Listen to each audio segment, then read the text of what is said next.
So y'all have been asking me how I travel so much, and I would be happy to tell you. I have been fully nomadic since last July. So no lease, no contract, nothing since last July. I signed up for this app. It's called Trusted House Sitters. Even though it's house sitting is in the title, they mostly have pets sitting on there. This is not a paid app. Well, you actually pay to be a part of it. It's not very expensive. It's like $300 for the year, but you don't get paid to do these sits.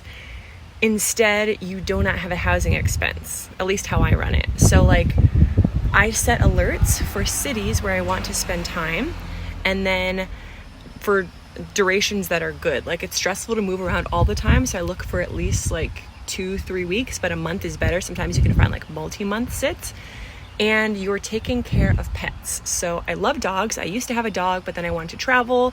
And so this has been like a great in-between for me, where I get to travel and I get to be around pups, sometimes cats, but mostly pups, and get to be around them, but then like not, I don't know, like I still have my freedom. Like, it's very cool and like a good mix of both worlds.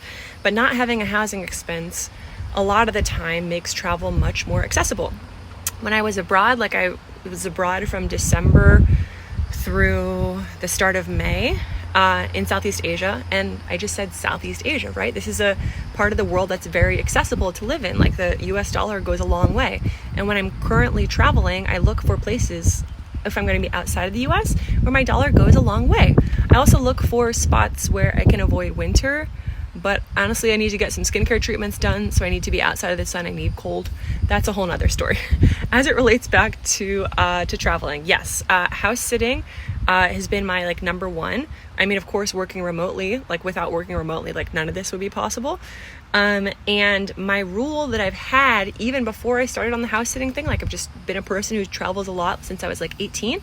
My number one rule is, if you can avoid it, never pay to live in two places at once. Like, when I used to live in New York City, I would leave for not a month at a time, like a couple of months at a time if possible, or at least a month, so that I could sublet my place when I was gone. So I wouldn't pay to like live somewhere else and then still have my apartment.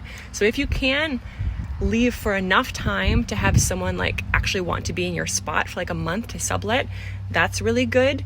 I also tend to travel fairly slowly, because usually the flight is one of the big expenses. And so if you can reduce the number of flights that you're on and just go someplace and stay for a while, it becomes much less expensive than like two days here and 2 days there, that kind of stuff.